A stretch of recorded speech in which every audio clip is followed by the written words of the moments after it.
Hello everyone, welcome to another limited color palette video. Today I'm going to show you how I use these three colors to paint this sketch. Today's palette is suggested by a viewer on my channel. He or she suggested PY150. By the way, I'm using Schminker today, so PY150 is transparent yellow. This is PR122, purple magenta, and this is PB16. Helio Turquoise, and that is my daughter Tiffany's signature. To save some time, I'm going to show you the color swatches and mixes that I have already created before I go on to paint this sketch with those colors. And if this sketch looks familiar, it's actually the same sketch that I drew a few days ago during the YouTube live stream tutorial. So if you want to learn how to sketch this, you can check out the link in the video description below. That's a digital sketch. This is a pencil sketch. PY150 is also known as Nickel Azo Yellow, and it's a rather versatile yellow for mixing. With a warm red, you can get a vibrant orange, but with this purple magenta here, which is on the cooler side, relatively speaking, you get a more muted orange, but still very clearly an orange.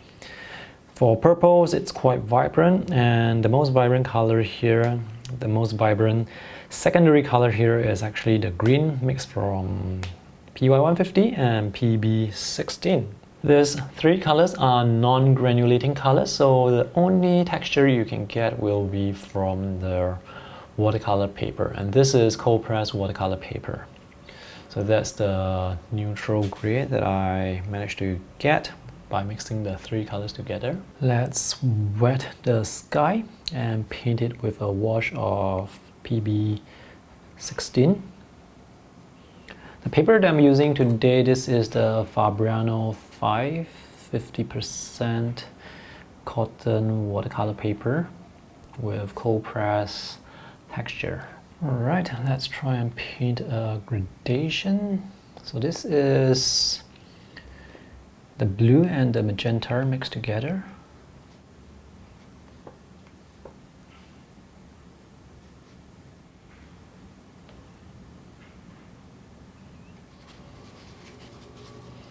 Maybe I can use this to create some clouds.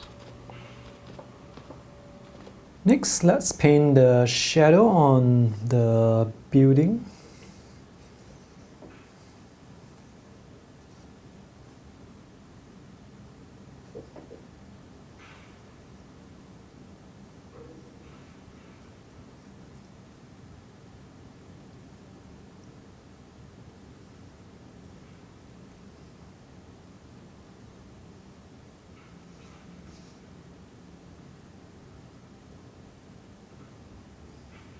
For the background here, I'm going to mix the three colors together.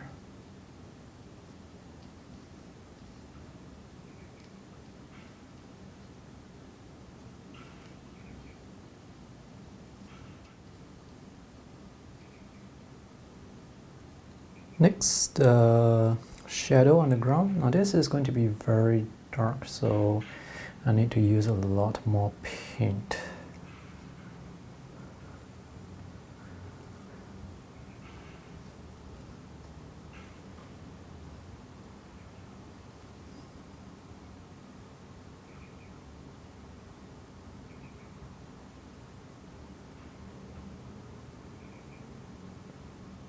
And the roof here, this is going to be very dark.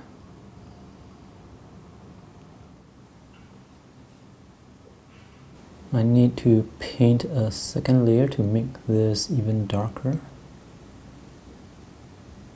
And I can paint the windows below later on.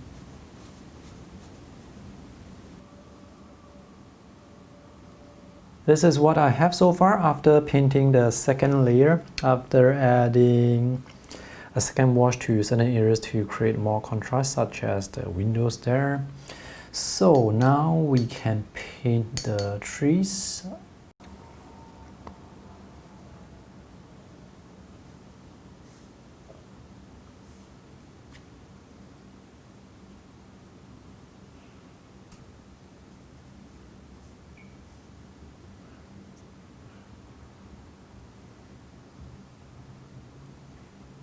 There's a crane here in the background, so let me see if I can use the yellow to draw that crane.